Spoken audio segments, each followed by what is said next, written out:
Welcome, guys, to How the Frack We Got Here, a show that takes the news and events of the week and try to make sense out of it all. I'm your host, the most Will Buchanan, and on this show, we simply are all about the facts. There are plenty of news stations out there that simply want to do anything short but inform you. Here at How the Frack We Got Here, that's all we believe in. We go up to the left, we go up to the right, we go up to the middle of independence. We go after all sides because there's more than one side of a story to everything. And you need to know it all in order to actually formulate your own opinion. And that's what we try to do here at How the Frack We Got Here. Thanks for listening, and hold on. It's going to be fun. Benito, how was it out there? How was it? That was great.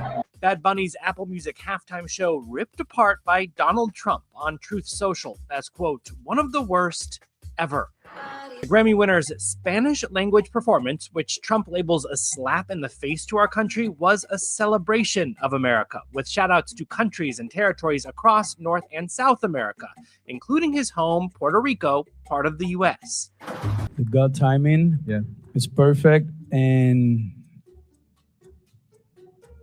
estoy muy agradecido. I'm very happy and grateful. Biggest pleasure is just create, have fun doing it, and connect with the people.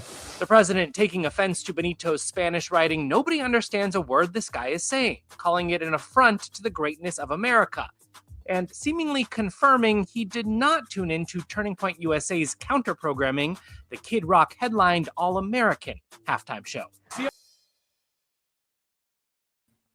I don't know about y'all, but that was freaking beautiful. Yes, and of course, Diaper Don got a lot to say. But before we get to that, guys, today's date, February 11th, 2026, and this is How the Frack We Got Here.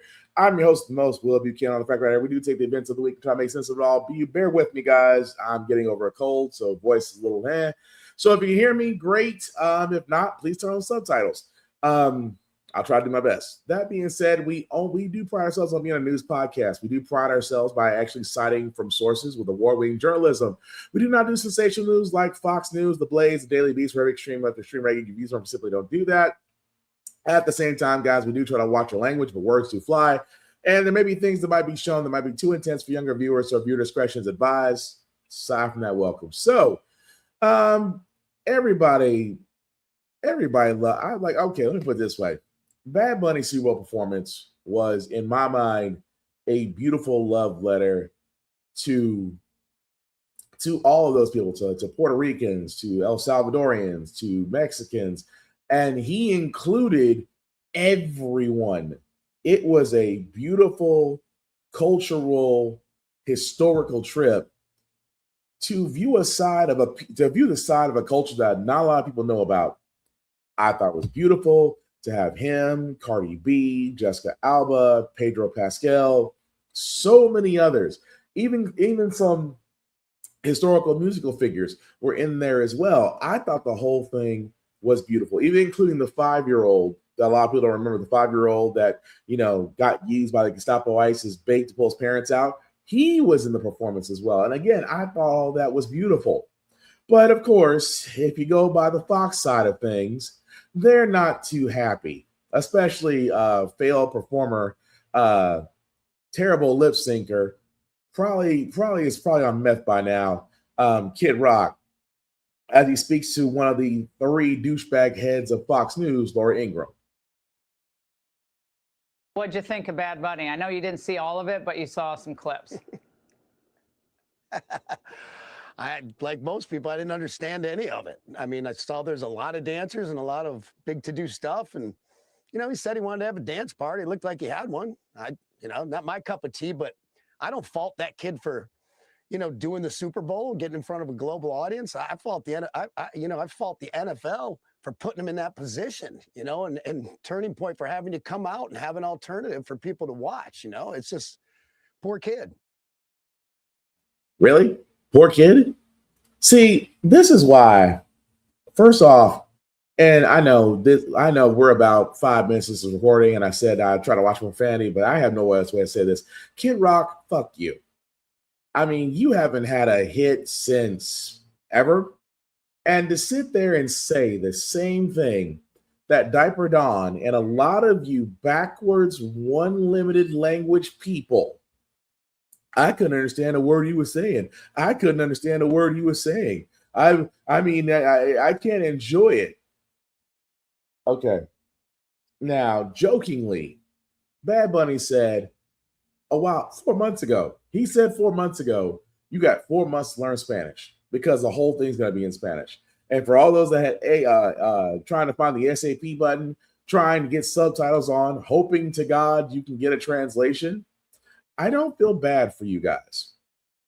I don't feel bad for you because it amazes me for a lot of you bleached, undereducated products of no child left behind idiots that you had a perfect opportunity to show what America was about. You had a perfect opportunity to say, you know what? I will expand my horizons. I will learn Spanish. I'll learn some of the words. I'll learn some things so I can vibe with it. But you know what I've noticed, majority-wise? It's usually white folks. Now, I'm pretty sure there's some black people. I'm pretty sure there's some other groups out there that are just like, man, I just wish you could have done that in English. Here's the thing that bothers me about this. We are, supposedly in America, we are a melting pot of diversity. Different races, ethnicities, languages, all the above. That being said, you would think we would have done what other countries have done. Include other languages to learn. Some people are actually bilingual, or know more than one language. Some people can speak fluently in 6 or 7 different languages. But that's what kills me about this. We had a golden opportunity to show that we are culturally aware. And for a lot of us, including myself that watched Super Bowl performance, I thought it was beautiful. I thought it was a love letter to their heritage and welcoming the door for everybody else that may or may not know these things. And I thought that was freaking beautiful. I loved it. Now, did I understand any of the words? Some. That didn't keep me from vibing with it. That didn't keep me from grooving with it. That didn't keep me from being like, you know what? I should learn more of their language. I should learn more of their culture. I should learn more of their history. Because when you do that, you become more culturally and more culturally aware, and you've expanded your horizons. And not only do I want that for myself, ladies and gentlemen, I want that for everybody, not just my kids, not just the next generation in general. I do believe the more culturally aware we become, the more Bad Bunnies that we'll have around this earth, and the less Kid Rocks and Jelly Rolls. I don't know him, man. I'm just a dumb redneck. No, motherfucker, you from Antioch. You from Antioch. You were a hip hop artist. It didn't work out well for you as a hip hop artist. Then all of a sudden you went country and got accepted. You're not a dumb redneck. You just know how to move differently when you know how to make money. That being said, again, it was a wonderful performance, but it never ceases to amaze me that whenever it comes to the simple fact of the matter, that it's just an opportunity to learn. Learn. It's an opportunity to learn a culture different from your own. That's it. And it never ceases to amaze me how lazy some Americans have become. I won't say all Americans. Some Americans have become. Oh man, it's in English. I won't watch it. But you'll go watch Kid Rock's failed lip sync, "Ba with a ba," Turning Point bullshit. Because that's all it was. Turning Point, I should say, Erica Kirk's new empire, after she, suddenly stopped grieving about her husband. That was a travesty.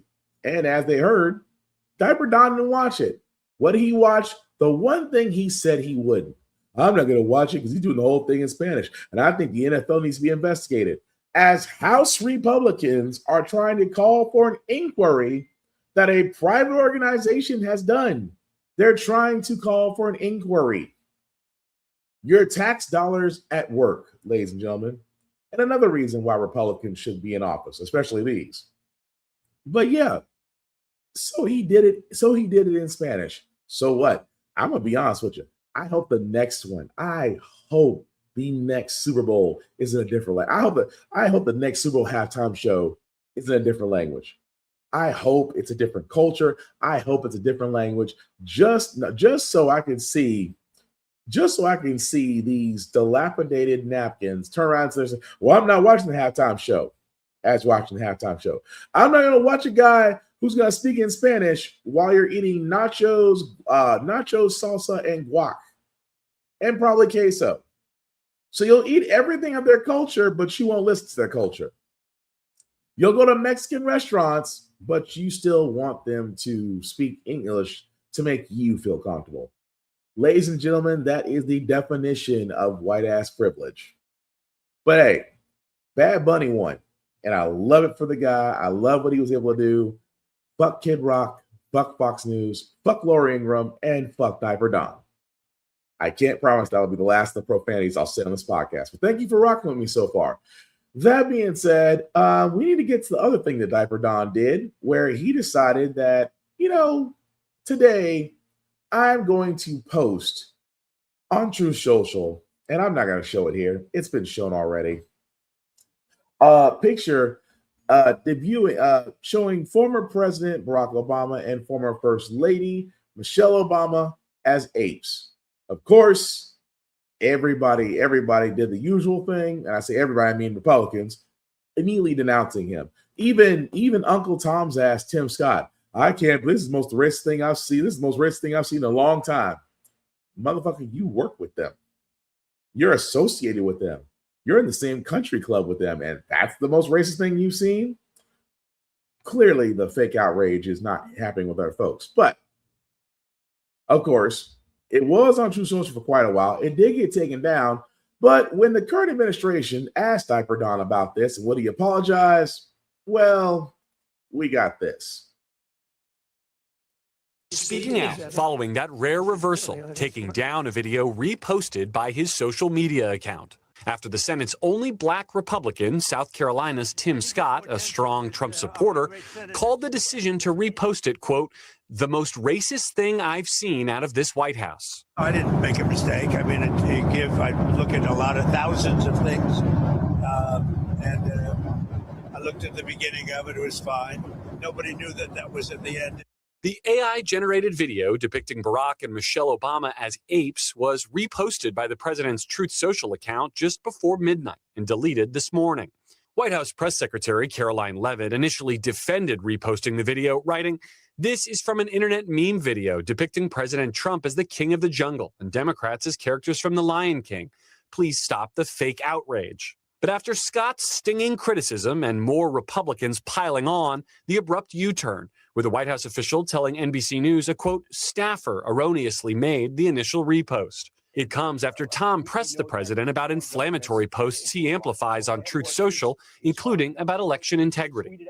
Some theories about Italians and satellites. I mean, do you believe that stuff? No, I didn't cheat. I sometimes will retweet. Yeah. All as a New York Times analysis of satellite images shows Iran appears to have made only limited fixes to major nuclear sites destroyed by the U.S. The president also told Tom. So let me stop it there because it goes into Iran building nuclear sites that were supposedly destroyed, but apparently everybody doesn't remember that the strikes really didn't do shit because they're buried underground. That being said, I want to get back to this for a second. That, professional liar and basically Sarah Huckabee's replacement in the White House said this. That, of course, this is an internet meme, the video depicting President Trump as king of the jungle and Democrats as characters from The Lion King. Please stop the fake outrage. Now, for everybody who's a Disney fan, and I'm pretty sure it's a lot of us out there, we all remember The Lion King, right? Let's, ask one question. Do you remember apes being The Lion King? Gorillas? I didn't think so. And yet, this is the bullshit they come up with. This is the bullshit they came up with. Well, it's just depicting characters from The Lion King. That's the best excuse you got. And of course, Diaper Don saying, well, I didn't create it. I just retweeted. I just repost it. You repost it. So not only do you like what you saw, you turned around and you reposted it and then came, oh, well, a staffer did it. No. We knew who did it. trying to sit there and say it was Taco, Diaper Don, trying to say it was him is full of caca, as he's full of caca because he wears a diaper. Been wearing adult diapers for a while. And if you believe the White House, they're gonna have to burn everything in that Oval Office once he finally leaves. As much shit as he's laid out there. But this is the excuse of racism. This is the excuse that I can post black people being depicted as gorillas, monkeys, apes, and say, "Oh no." Be honest. You were already honest about being a bigot. You were already honest about being a racist. You were already honest about being a pedophile. You were already honest about everything else except what you don't want to be called. You don't want to be called a racist pedo convict. Even though all those things are true. All of them.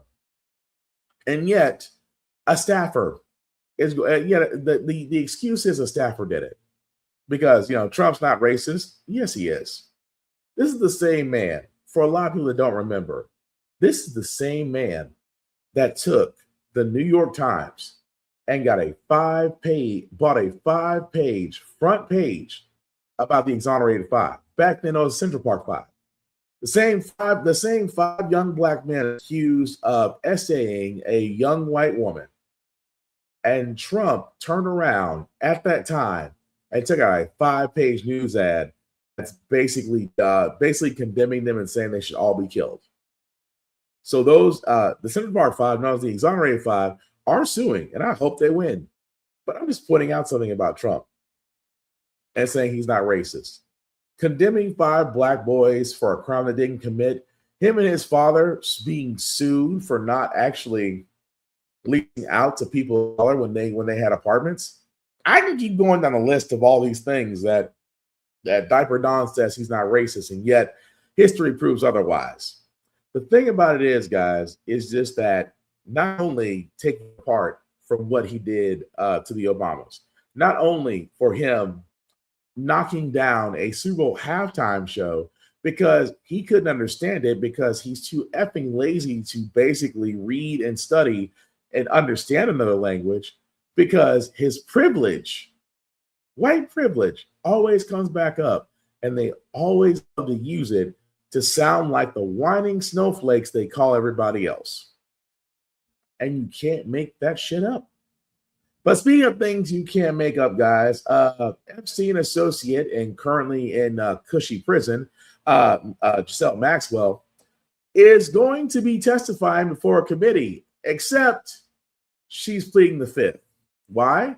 Because, well, in exchange for her testimony, she says she wants clemency. How much you want to bet she's going to get it? One of Trump's top cabinet members remains under fire for his relationship with convicted sex offender Jeffrey Epstein. Commerce Secretary Howard Lutnick said he distanced himself from Epstein a decade ago. The files showing that the two were in contact as recently as 2018. This comes as Epstein co-conspirator Ghislaine Maxwell invoked the Fifth Amendment while appearing virtually from prison before the House Oversight Committee. Lawmakers on the Hill will now get the chance to see millions of documents related to Epstein without any redactions. Our Capitol Hill correspondent Jay O'Brien joining me now. So, Jay, how does Maxwell pleading the fifth impact the committee's investigation now? It doesn't necessarily change their inquiry. They were expecting Maxwell to plead the fifth. Her lawyers had telegraphed that to the committee, but it does add a wrinkle into this overall Epstein saga because Maxwell's lawyers made it clear to the committee, both committee members say and Maxwell's lawyers confirm, that she will not talk unless she's granted clemency from President Trump. I wanted to read to you a little bit of a statement from her lawyer because it is telling. It says, quote, she is, quote, prepared to speak fully and honestly if granted clemency by President Trump. Only she can provide the complete account. He then adds, quote, Both President Trump and President Clinton are innocent of any wrongdoing. Miss Maxwell alone can explain why, and the public is entitled to that explanation. And so there were Republicans on this panel who said they were frustrated with Ghislaine Maxwell not answering their questions. And the chairman of the Oversight Committee, a Republican himself, said he doesn't believe that Maxwell should be given any clemency from President Trump. But Democrats went even further, and they accused Maxwell of essentially trying to play President Trump here, of dangling the possibility of absolving him of any kind of a speculation as to his relationship with Jeffrey Epstein. Trump has always denied any wrongdoing and any knowledge of Epstein's crimes, for the possibility of clemency here. And it comes as there is continued fallout from those more than 3 million pages of Epstein files that the Department of Justice released. And that includes, as you say, Howard Lutnick, but others who were seen in Jeffrey Epstein's orbit. And one of the things that Democrats, especially up here on Capitol Hill, are pointing out, and a handful of Republicans too, is how different it is here than it is in the UK right now. UK Prime Minister Keir Starmer is embroiled in a political scandal that might actually take down his government because of his connections, or his government's connections, to Jeffrey Epstein. Starmer's not even in the Epstein files, but a former UK ambassador to the US is. And so I talked to lawmakers about that. Here's what one Jamie Raskin told me. You think the British are taking it more seriously than we are? Oh, definitely. I mean, it's a huge scandal in England right now, going all the way to the Prime Minister, and his name is not mentioned anywhere in the Epstein files, unlike Donald Trump's. Now, worth pointing out here, Kira, again, the president has denied any knowledge of Jeffrey Epstein's crimes, but there is this stark difference here about how this scandal is playing out in Britain than how it is playing out in the United States. And that is a serious topic of conversation up here on the Hill. Well, lawmakers. And here's the one thing I will say about all this. The simple fact of the matter is, if the Epstein files are all set to where an entire house comes down, may it come down and burn. Now, do I think Miss Maxwell is going to weigh out? Yeah, because we already know there's too many things about this case we already know. Number one, Diaper Don is up to his eyeballs in these files. And the fact that the DOJ has worked like the president's personal law firm to redact, to remove, or just complete out, destroy any mention of the president in these files screams a lot, even to where Maxwell has sat there and said, I will testify if I'm given clemency. Basically walk scot-free. And that alone tells you everything you need to know. So again, we will see what happens. I don't think with this current administration, and I'm just going to be completely honest with you guys, Pam Bondi will not do shit. If she had the literal smoking gun that would nail Diaper Don to a complete do not pass go, do not collect $200 straight to prison, if she had the evidence, I will bet you money it'll never see the light of day. She'll bury it. Because, and I've said this before, when it comes to Trump, and if he got a second shot, he's learned his lesson. He's not going to hire the smartest people. He's going to hire loyalists. People who will do exactly what he wants, when he wants, how he wants. And if he sat there and said, I want those files buried, what do you think the DOJ is doing right now? And again, with Maxwell testifying and just pleading the fifth to everything, it's really a waste of time. It really is. She's already serving her sentence. And again, the reason why, and here's the thing, the reason why Don isn't immediately giving her pardon, he looks guilty. I mean, he's already guilty, but that would just shine light on him and say, oh, he's definitely in it. But we know that. All the more so, the DOJ is the only roadblock because Democrats only got so much to look at the files. And it was 4 laptops among 432 people. And then guess what? The DOJ tracked every document that the Democrats looked at. Please tell me again how Trump is not trying to help with his own cover-up. Because let's be honest, if the midterms go the way we think they're going to go, and the Democrats do get a lot of power in the House and the Senate, the current administration, the president included, is very nervous and afraid because they can be prosecuted for crimes while in office. And let's just say Diaper Don might be the biggest culprit of all, along with everybody else. But we'll see. But yeah, Maxwell testifying was just unfortunately lip service. But speaking of the midterms, of course, Diaper Don is already making the rounds again, trying to sit there and say we need new regulation to prevent our elections from being defrauded, from having people trying to vote that they shouldn't vote. You know, the classics. Down to the midterms, President Trump is repeating his usual list of election falsehoods, claiming without evidence that our elections are rigged, stolen, and a laughingstock all over the world. Now he's called for nationalizing elections, urging Congress to pass the SAVE Act. So what exactly does that mean? If passed, this bill would require people to provide proof of U.S. citizenship, like a passport or birth certificate, when registering to vote in federal elections. But voting groups like the Brennan Center warn that the bill could block millions of people from voting and that it's actually an attack on the freedom to vote. Sean Morales-Doyle is the director of the Brennan Center's Voting Rights and Election Program. Great to have you, Sean. Republicans say that this law secures our voting process, and requiring proof of citizenship to vote is just common sense. Why do you disagree? Well, first of all, our elections are already secure, but secondly, it's not common sense to require these kinds of documents for people to register to vote when we know that 21 million adult American citizens don't have ready access to a passport or a birth certificate, which is exactly what they'd have to show in order to get registered to vote if the SAVE Act would pass. So this bill would surely block millions of American citizens from voting, and I don't think it's common sense at all to block people from voting in order to make our elections more secure. Well, you've done studies on voter ID. How likely are people to actually have these documents readily available? Yeah, I think it's really important for people to realize that this isn't really a voter ID law. This is a show your papers law. We're not talking about a driver's license here.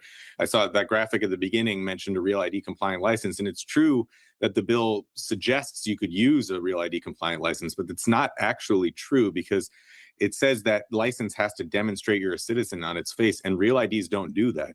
Real IDs are available to both citizens and non-citizens alike, and they don't demonstrate whether you're a citizen. So what we're talking about here is a show your papers law, where you'd have to show your birth certificate or your U.S. passport to vote. And again, there are millions, tens of millions of American citizens that don't have ready access to those documents. Only about half of Americans even have a passport. And so I don't think this is, a reasonable solution if we had a problem. And the reality is that we don't have a problem to solve here in the first place. Well, Democrats warned that this law and Trump's calls to federalize elections are actually laying the groundwork for him to influence the midterms. Is that a real worry? Absolutely. I think in his first year in office, Trump has engaged in a concerted campaign to undermine our 2026 elections. This call to nationalize elections is just him saying it out loud, but he's been doing it for months before then. It began on the first day of his administration when he pardoned the people responsible for January 6th, sending a clear message to people who might subvert elections that he'll have their back. It continued with him issuing an executive order in which he attempted to implement exactly the policy in the SAVE Act or something very similar to it by executive fiat. And it has continued since then. And his office, the White House, actually said when he made this comment about nationalizing elections, he was talking about the SAVE Act.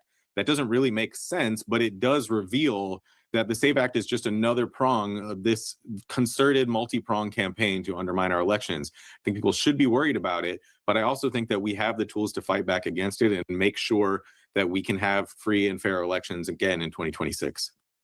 All right, Sean Morales-Doyle.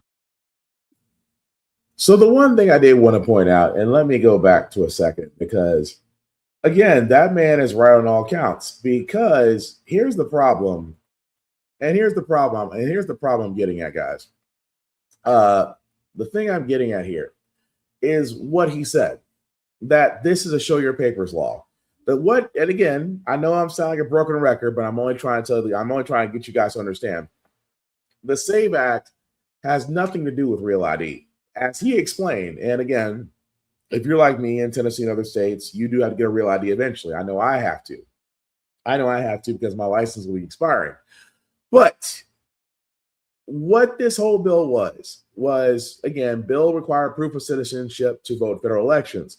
Now, for all those that haven't been paying attention, currently you're what used to be that your driver's license or ID or CDL, along with a combination of your social security card or your birth certificate to register to vote was all you freaking needed. Now, if you believe Diaper Don and the rest of the Republicans who believe that illegals are voting and are illegals, somehow illegal immigrants are voting, which again has been debunked because legal immigrants may be paying taxes into our system, but they do not have IDs and therefore cannot vote.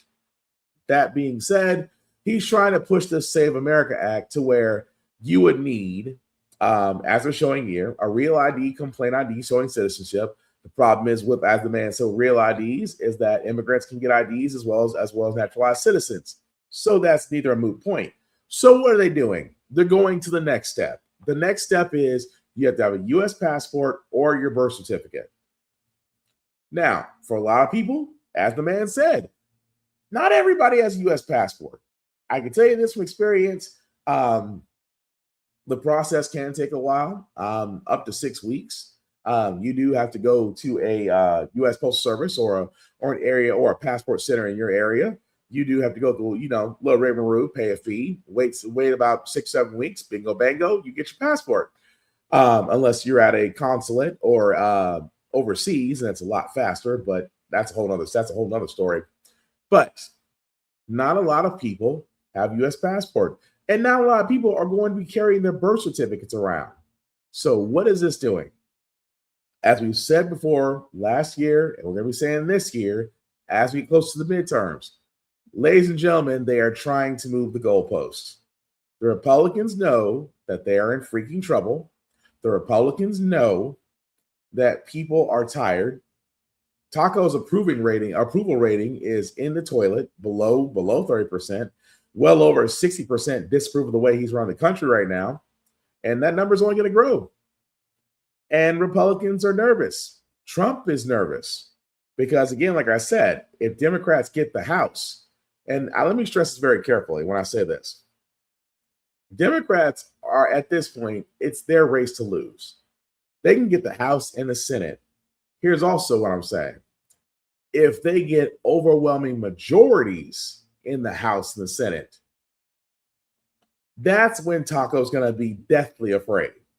Because impeachment of a president requires 2/3 of Congress to impeach him, which means that not only would Democrats need to get well over 70% of the House, well over 70, they would also have to get close to, and here's the thing, 70% of the House they would have to get. They would only need to get 60% of the Senate. So if you really think about it, Democrats only need 60% of the Senate, 70% of the House.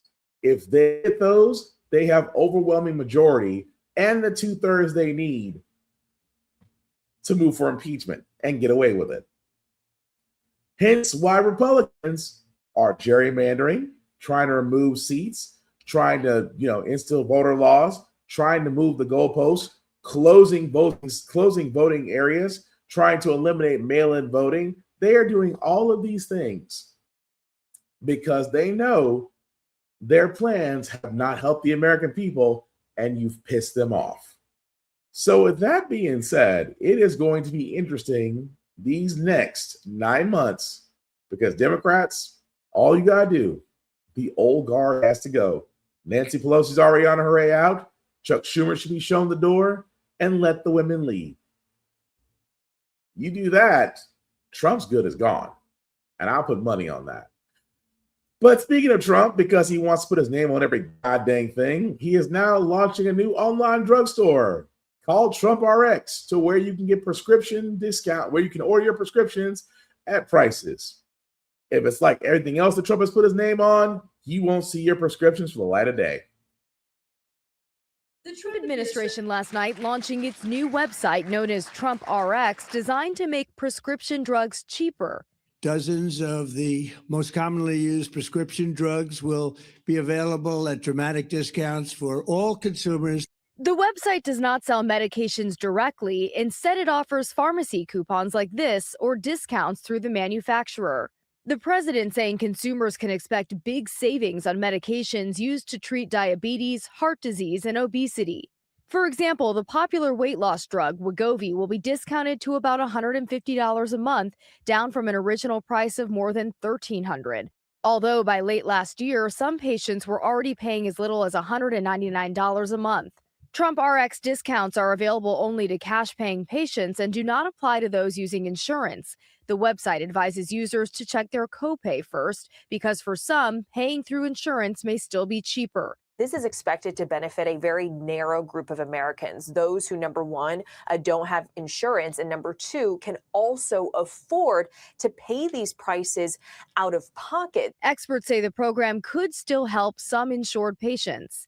Anybody who has a very high deductible, someone who has limited drug coverage as part of their current insurance plan, this could be very useful for them. According to the website, the biggest savings could be on fertility drugs, which are often not covered by insurance. Now, only a few dozen drugs are currently offered on the website, with more expected to be added. And as I said before, good luck if you're trying to order that website. Because here's the thing, when Biden and the Democrats try to push this through, wanting to negotiate drug prices, Trump was sitting there saying, no, it's a terrible idea. And yet when he's back in office, he decides to do the exact same damn thing that Biden did, except he's got to put his name on it, as he put his names on everything else. This is a terrible idea because, again, only to those who will pay in cash and if you didn't have insurance. Kind of defeats the whole purpose of negotiating drug prices, doesn't it?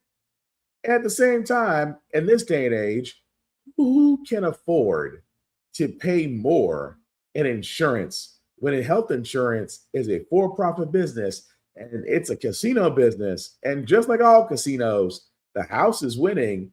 And like the rest of us that, pay out of our jobs or just pay out of pocket, we're getting screwed. We are getting screwed every time. But you want to make this seem like it's a great idea. Honestly, it's not, because you will be paying more in prescriptions. You will not be paying less. At the same time, health insurance is still a problem because Republicans are trying to repeal Obamacare any which way they can. And at the same time, guys, folks are still not getting the care, the medicine, the help, therapy that they need, because Republicans are going to do what they do best. They are going to cash the checks that lobbyists from the biggest healthcare companies give them and try to sit there and say they're not the problem. Ergo, Trump doing a discount website that is no different from GoodRx. Just saying. But moving right along, guys, I did want to cover the story as well because former Madam Vice President Kamala Harris rebrands her campaign. Is she coming back? And if she is coming back, are we getting another run at being president? Harris is reactivating her campaign's social media accounts. Harris announced the move in a new video this morning, saying she's excited about it. So Kamala HQ is turning into headquarters, and it's where you can go online to get basically the latest of what's going on, and also to meet and revisit with some of our great, courageous leaders, be they elected leaders, community leaders, civic leaders, faith leaders, young leaders. I'm really excited about it. So stay engaged, and I'll see you out there. Aides say the rebranded accounts will be affiliated with, but not run by, the former vice president. ABC News political director Avery Harper is here for more on that. So, Avery, how will this work and what impact could it have? Right. This is about building digital infrastructure. When I talk to those close to the former vice president, they say this is an effort to push Democratic messaging in places online where the party has really struggled to compete with progressive voices, has struggled to compete with Republican voices as well. And so if this does work, it does give Democrats a megaphone essentially for messaging in places that they have not been able to reach young voters, particularly those who are increasingly online.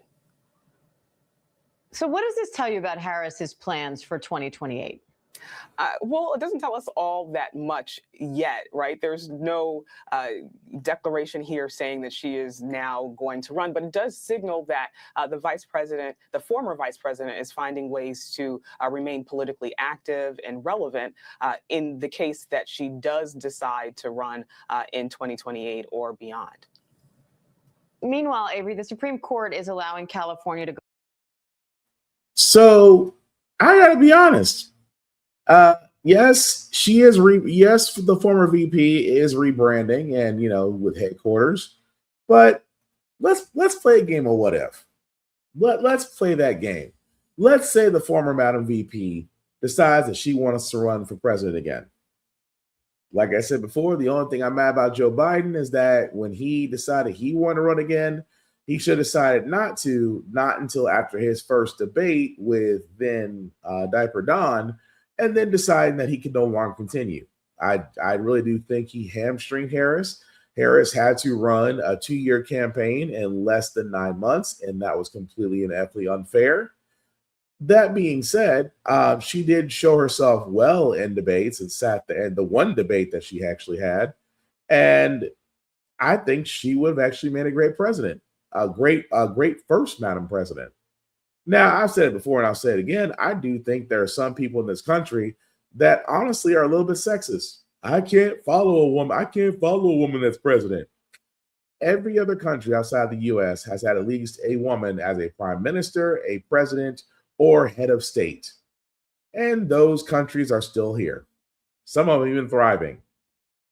And it never ceases to amaze me that we call ourselves progressive.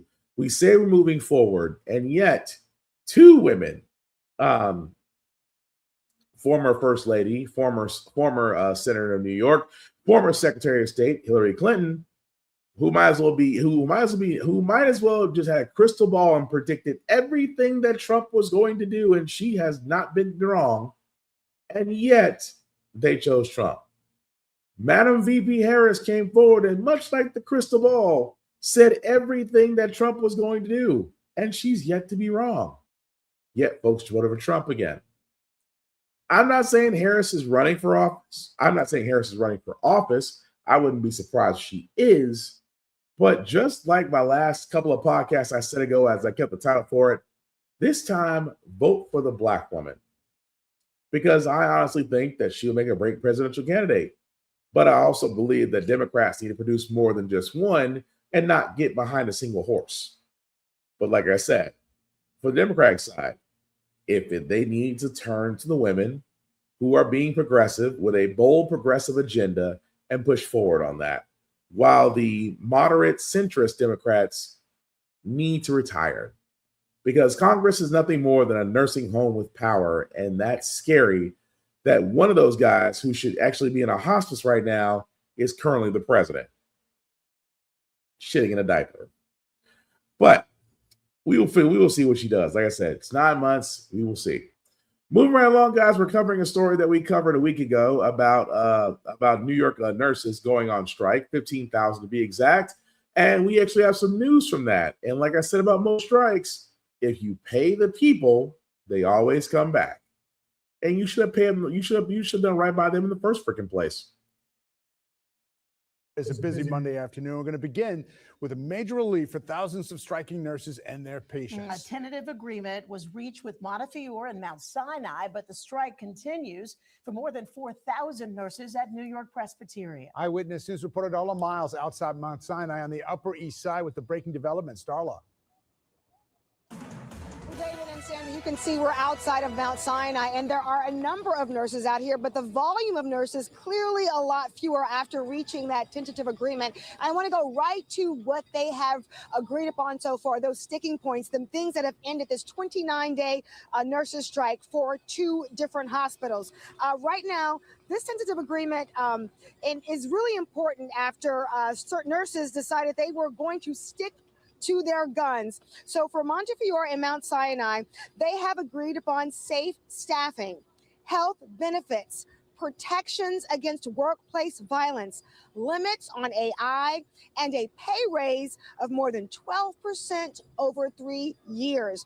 Now, let's talk about New York Presbyterian, which is still striking. There's still 4,200 nurses there who have not reached an agreement on one key point. That is the safe staffing issue. As you remember, this strike started 29 days ago at all 3 hospitals, and it was never expected to go this long. This is now the longest strike in the history of the New York Nurses Association, but they did not waver on any of their points, mainly the workplace violence after a number of incidents here at New York City hospitals, and they wanted that patient ratio, the patient to nurse ratio, be lower, especially because that really leads to the standard of care. But again, live, you can see some people are still out here striking. They're still making noise. The scene in New York Presbyterian might be a little different right now, but you have a lot of support for the nurses strike. You had a lot of people come out here to support nurses, newly elected Mayor Mamdani. But this is big news. 2 of the 3 hospitals now no longer striking, reaching a tentative agreement. New York Presbyterian still under negotiations. And I've been saying this the entire time. If you simply pay people, they'll come to work. It's not that freaking hard, especially if you think about this one right here.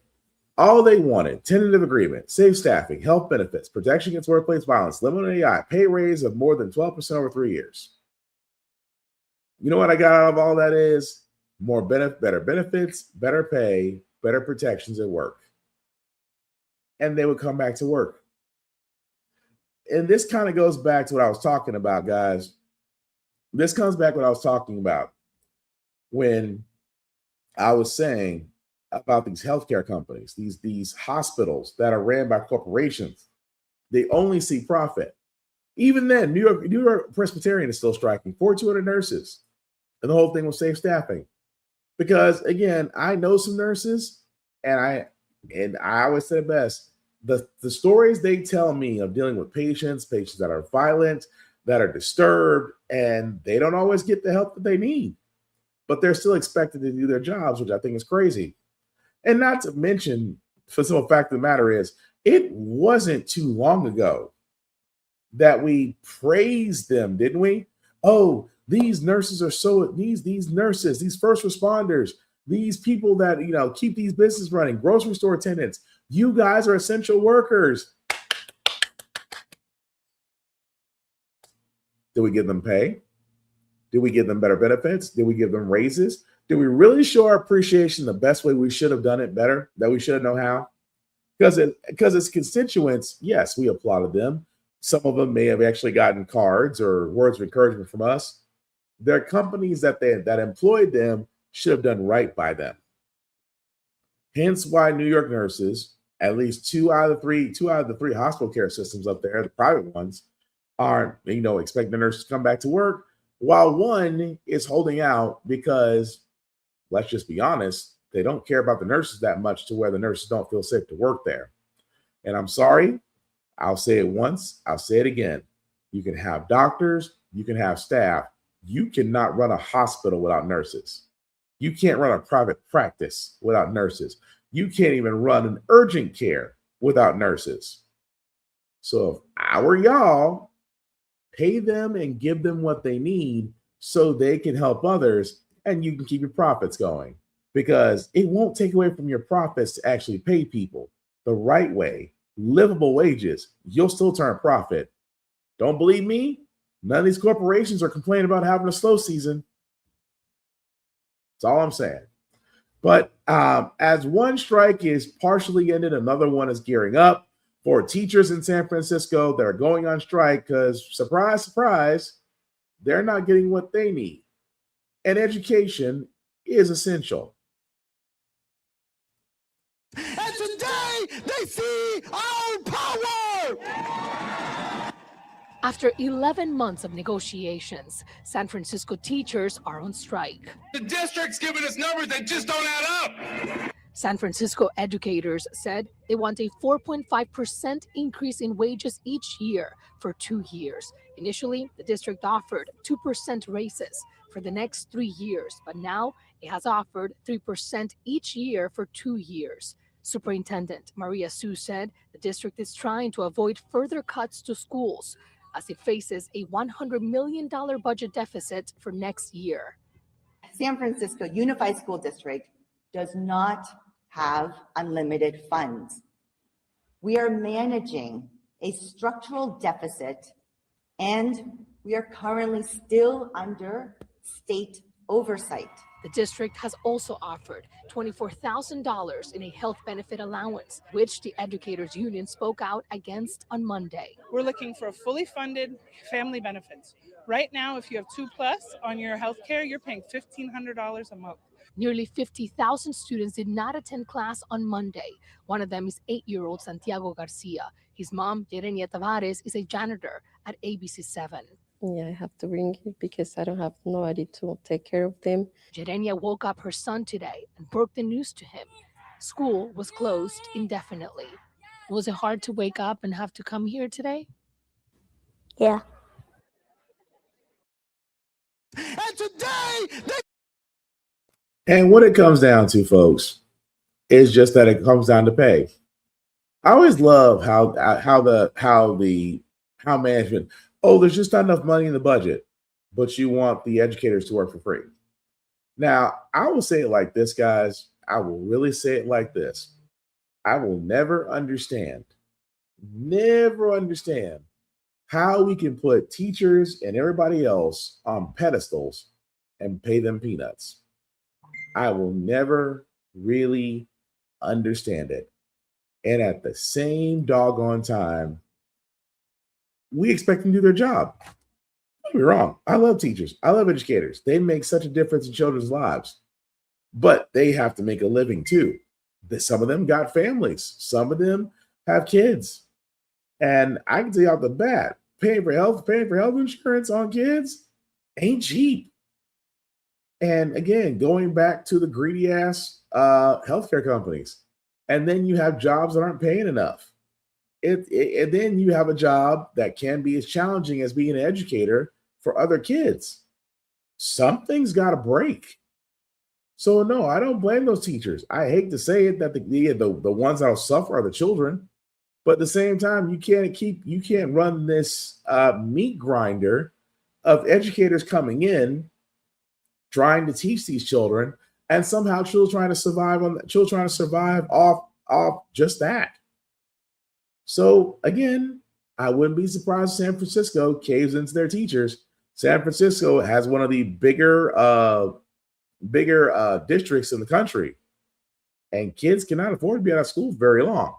So we will definitely see what goes on with that. But like I've said, the simple fact of the matter, folks, pay people a livable wage, give them the benefits that they need, and you'll have your workers. It's not that effing hard.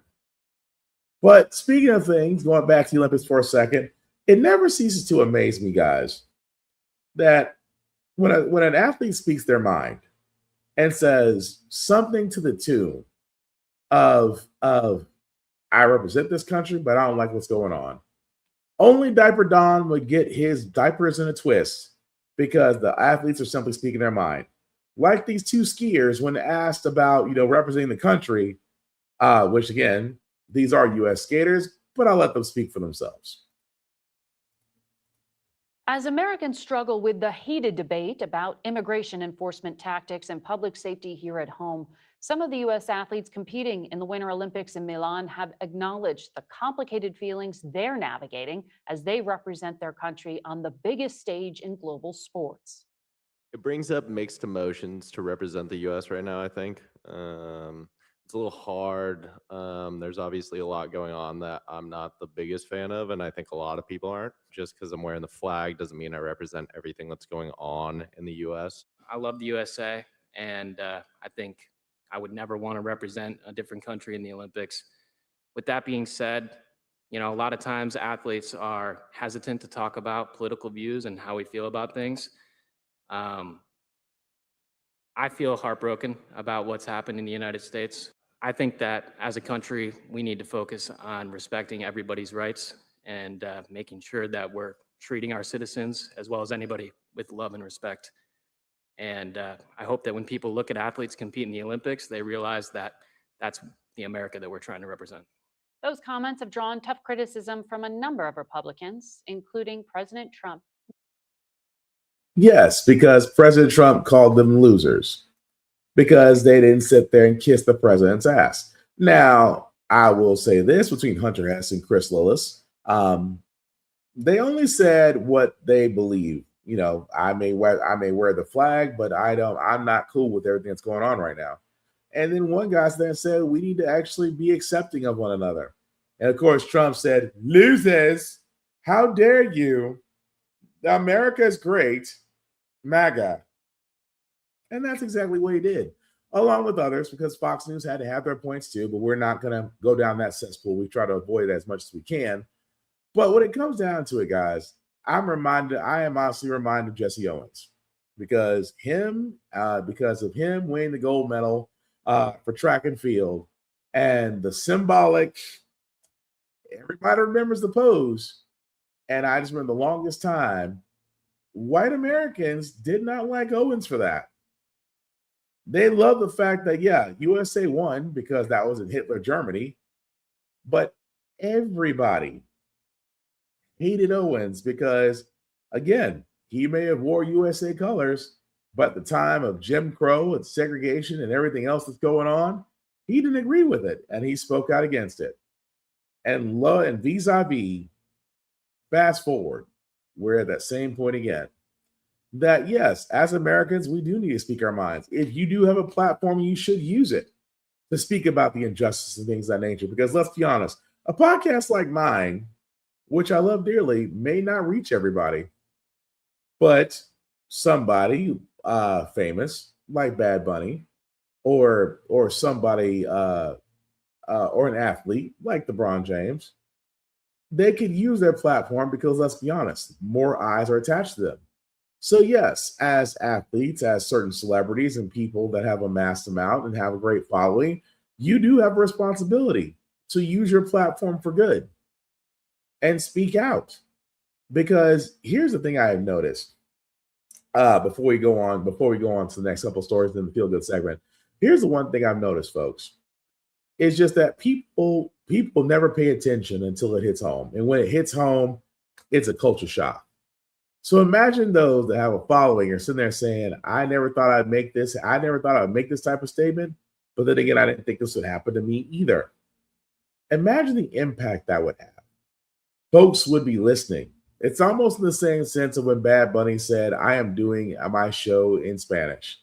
Please feel free to learn the language. I want everyone to enjoy it. If only we were that freaking open. Difference of a world we would be.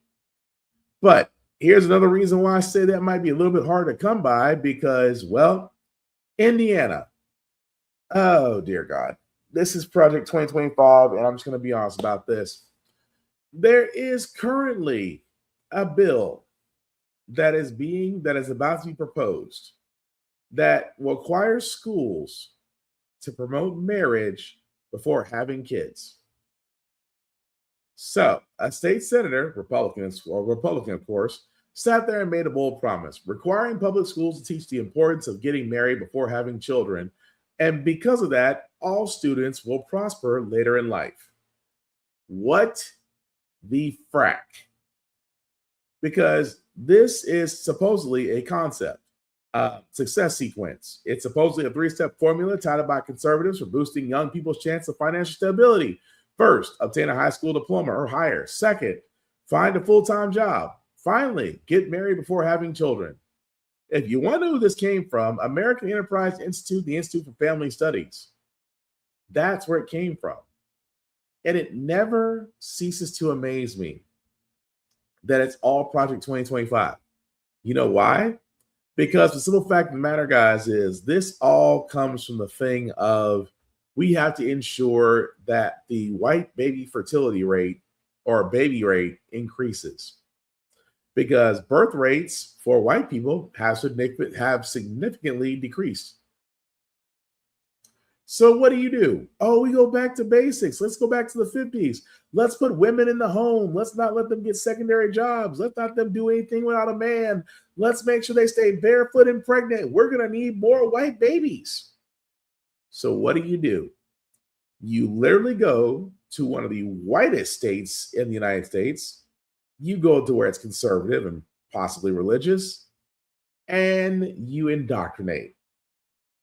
And this is why I sit there and say that when it all comes down to it, it's just trying to repopulate their numbers because their birth rate is declining.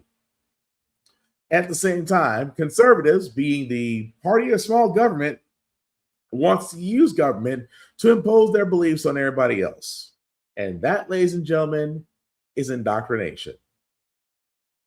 Now, of course, this is still being proposed. It has yet to make it to the floor, but if it does, God help people. But the last one I got, guys, is pretty much a quick one because Trump has a nominee for the Fed chair. And lo and behold, his nominee wants to lower interest rates. Surprise, surprise, surprise. Let's get to the Fed. Is there any doubt in your mind that interest rates are going to be lowered? Not much. Why? How can you say that? I just think they're going to be lowered. I mean, they should. Is your new Fed pick on board with that? We're way high. Okay, we're way high in interest. We have now, with me and with all the money, I've always been good at money. And with all the money coming into our country, we're a rich country again. We have debt, but we also have growth. And the growth will soon make the debt look very small. Because it's the greatest way, you have two ways. You can cut, and we do that anyway, and we did that. You know, we got rid of hundreds of thousands of federal workers. Yeah. And those workers went out and got themselves jobs in the free enterprise system. And you know what? That's called making America great again. We had 10 workers in the federal government for every single job. When the Democrats go in, they hire. I could right now give you the best employment numbers in history. You know what I do? Go out and hire 2 million people, put them in the federal government. Does your new Fed I do the opposite. Yeah. Does your new Fed pick understand that you want him to lower interest rates? Oh, I think he does, but I think he wants to anyway. I mean, if he came in and said, I want to raise them, if he said that, he wouldn't have gotten the job. He would not have gotten the job. That part right there. That part right freaking there. If your new pick for the Fed chair sat there and said, no, I will not cut interest rates, you heard it from Diaper Don's second mouth of shit. He would have nominated him. Because, again, guys, when it comes down to it, Trump was not very good with money. This is the same man that bankrupted 6 casinos. Let me stress this again. He bankrupted 6 casinos. Casino, a literal foolproof way of making money, and this man bankrupted 6 of them. And yet you're good with money? And then the whole mess of, well, we created the greatest economy. No, your big, beautiful bill in tariffs have added $2.3 trillion to the national debt. Faster than any president in human history. At the same time, why do you want to lower interest rates? To access to money. He wants access to money. He wants access to where loans can be given out. You know why? Because he's looking at the U.S. Treasury, folks, like another piggy bank he wants to break. This and not to mention, this is the same guy who is currently suing the U.S. Treasury and the IRS because his tax returns got leaked. The same guy. And now, because he doesn't like Jerome Powell, because Jerome Powell checked him. And I'm not going to lie. I wish journalists would check politicians when they say stuff like that. He said a lot of bullshit. At the same time, I'm just like, no, bring up the numbers. Because if you're trying to look for job numbers, you haven't said shit about job numbers. Well, since the last time you said the numbers were cooked, and you fired the labor statistic person for that, and brought in your own, and the numbers were still the same. So what now? See, I wish journalists would check politicians because they should be checked. You don't get to bullshit your way through an interview and then at the end of it all say, well, I could show you. No, because if you could, you'd be taking victory laps right now. The fact that the economy is in the toilet, inflation is high, you've added more debt to the national debt, to which Republicans keep on talking about, and think that you're winning. Sir, you're about as full of shit as the diaper you sit on right now. That's all I'm saying. But we're going to move on to our feel-good segment, guys, because usually how the Frack got here, we usually cover a lot of things that are doom and gloom. Sometimes make use of faith in humanity, but hey, it's Wednesday. Tomorrow's Thursday. We will leave you guys out some good vibes. And it is Black History Month, although it really should be Black 365. I encourage everybody, whether you're black, white, brown, or polka dot, there are so many stories out there about Black people that aren't being told in history books or everywhere else, unless you're in a library. But I encourage you to go out there and discover a fact that you may not know about.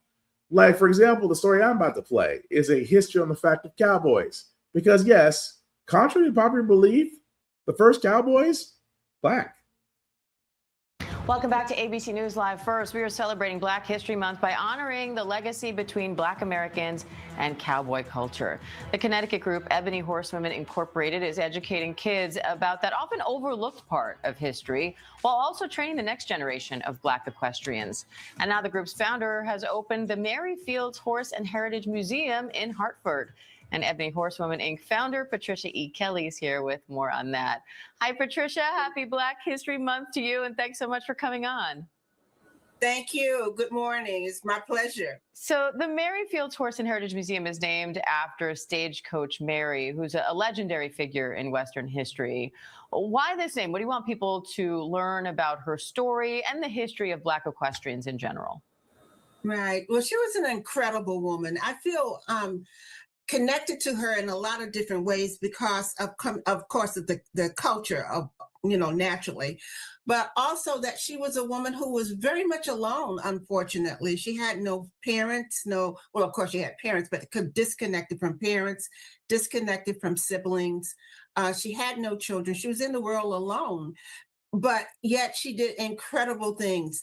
As you know, she was hired by the U.S. Postal Service to deliver mail in Montana, something that the men couldn't do, which was quite amazing. So she was a woman not to be forgotten. So we're so happy that we were able to bring this museum about in her honor. And not only that, the Cowgirl Hall of Fame Museum and Hall of Fame in Fort Worth, Texas, also inducted her into their museum. I know you also started the only magazine to celebrate Black equestrians, and the Black Boots Awards. Why is this topic so important to you? Why do you think people need to know about this history?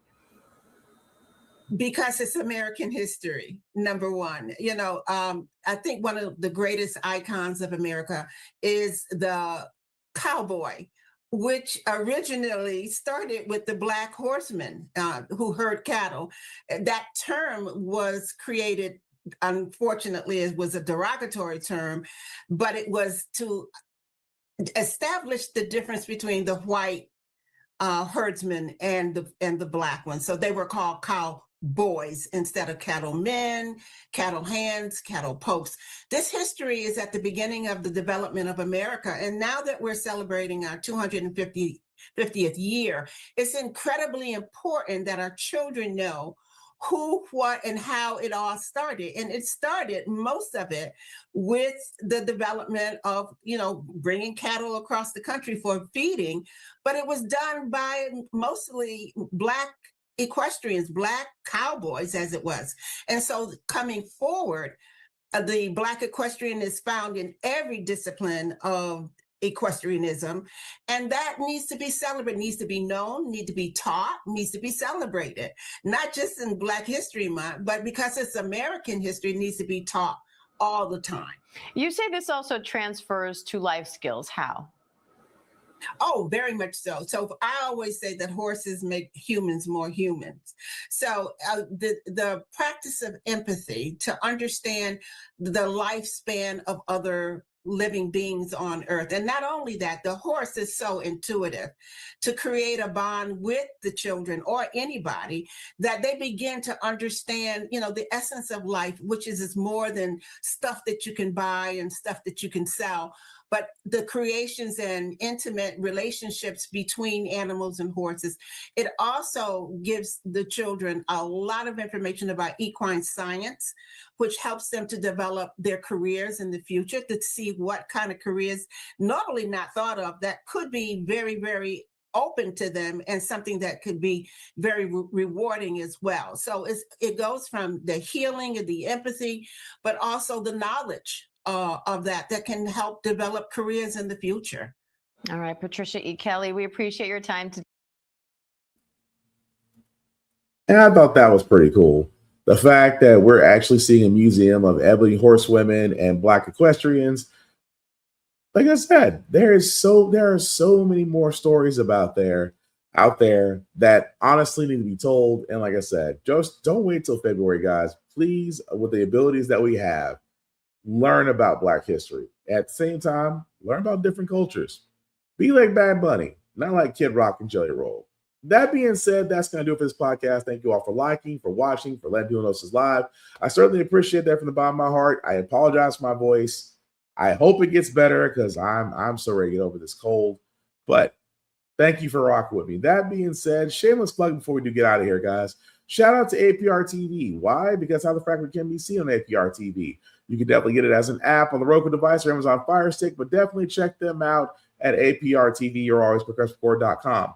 Blurred Station. I've been talking about Blurred Station for not going on 2 years. A streaming site that has content for us, by us, television, movies, music, you name it, they have it. And they're going to be at BlurredCon this year in DC, March 6th to the 8th. If you are a person that wants to have your advertisements on our live BlurredCon stream, simply put, go to blurredstation.com, click on the live stream, scroll on down, and you can see where you can advertise based on our 4-tier system. You can basically pick which tier will work for you, and of course, the things that go from there. And your product, your show, whatever you want to advertise will be seen on the BlurredCon stream for Blurred Station. But as far as Blurred Station's self-streaming service, $10.99 a month to stream on Blurred Station, and Blurred Station can be streamed on all smart devices. Definitely check it out. Also, check us out at How the Frack Got Here on YouTube. Literally put, if you type in How the Frack Got Here podcast, we're the first thing that pops up. Like, share, subscribe, hit that bell notification. So anytime that we do go live or a new show is uploaded, you'll be able to know exactly when that goes on. And again, for all those that subscribe, thank you so much. But like I said before, none of this works without you guys. So definitely follow us here at YouTube on How the Frack Got Here. And of course, How the Frack Got Here on all socials. And as for myself, guys, Black_Spartan615. You can find me there. I usually talk to everybody. Just don't make it weird. I don't get in the habit of blocking people. And like I said, just keep it cool. That's all I ask. Also, I also want you guys to check out my compadres at Blurred's Eye View. Now, the reason why I say Blurred's Eye View is, well, basically because me and my compadres do talk about everything from there.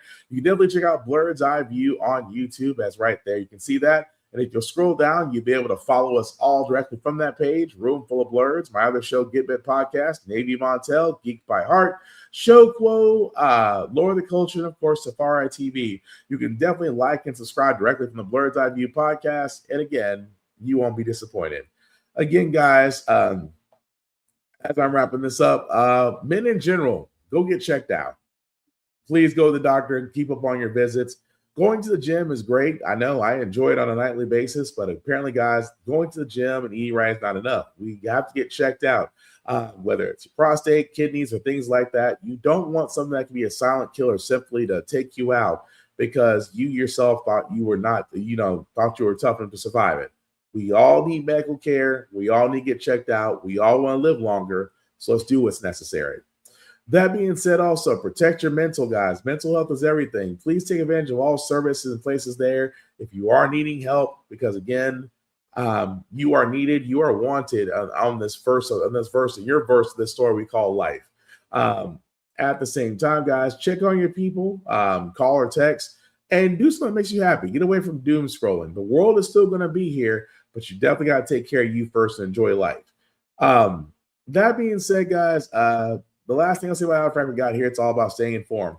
We are not trying to reinvent the wheel, guys. We're simply giving you all the information, allow you to make up your own mind, but we do provide a positive perspective that goes along with it. We do better as society once we're informed. We're progressive. We move forward. We try to right the wrongs from our past, making decisions now that we should have done back then.